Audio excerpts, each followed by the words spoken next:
Kumusta mga kaibigan? Sa araw na ito, tatalakayin natin ang kwento ng isa sa pinaka-popular na burger chains sa Pilipinas, ang Angel's Burger. Paano nga ba nagsimula ang Angel's Burger at paano ito naging tanyag sa buong bansa? Tara, samahan niyo ako sa isang masusing pagtalakay sa kwentong ito ng tagumpay.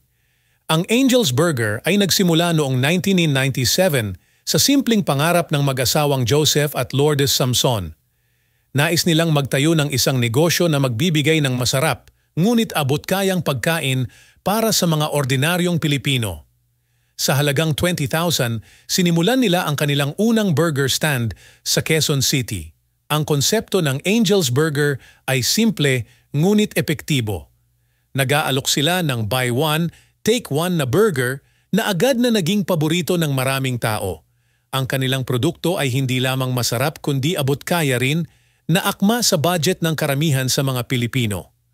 Ang buy one, take one promo ay naging isang malaking hit at mabilis na nakakuha ng atensyon ng mga tao.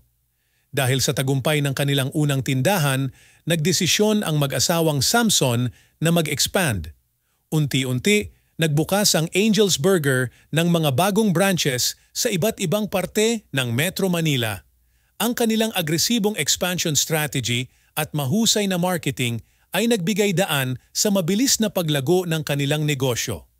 Ang Angel's Burger ay kilala hindi lamang sa kanilang masarap na burger, kundi pati na rin sa kanilang malinis na operasyon at mahusay na serbisyo.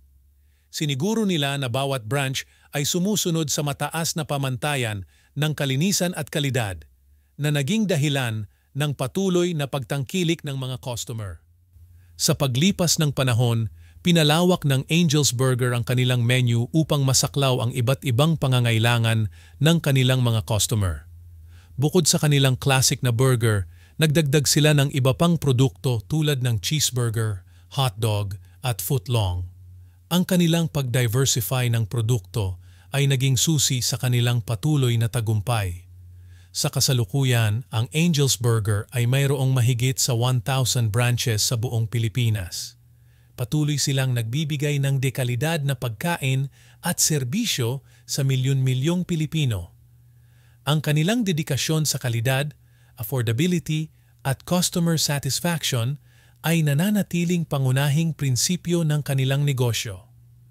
Bukod sa kanilang tagumpay sa negosyo, kilala rin ang Angel's Burger sa kanilang mga charitable activities at pagtulong sa komunidad.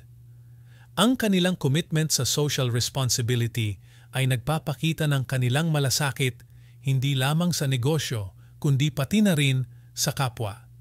Ang kwento ng Angel's Burger ay isang inspirasyon sa maraming negosyante at sa lahat ng Pilipino. Ipinapakita nito na sa pamamagitan ng sipag, tiyaga at dedikasyon sa kalidad at serbisyo, maaaring magtagumpay ang isang negosyo sa kabila ng mga pagsubok at hamon. Sina Joseph at Lourdes Samson at ang kanilang pamilya ay patuloy na nagbibigay inspirasyon sa lahat ng nagnanais magtagumpay sa kanilang mga pangarap. Maraming salamat sa inyong panonood. Huwag kalimutang mag-subscribe at i-click ang notification bell para sa iba pang kwento ng tagumpay at inspirasyon. Ito ang Pinoy Wisdom. Hanggang sa muli, paalam.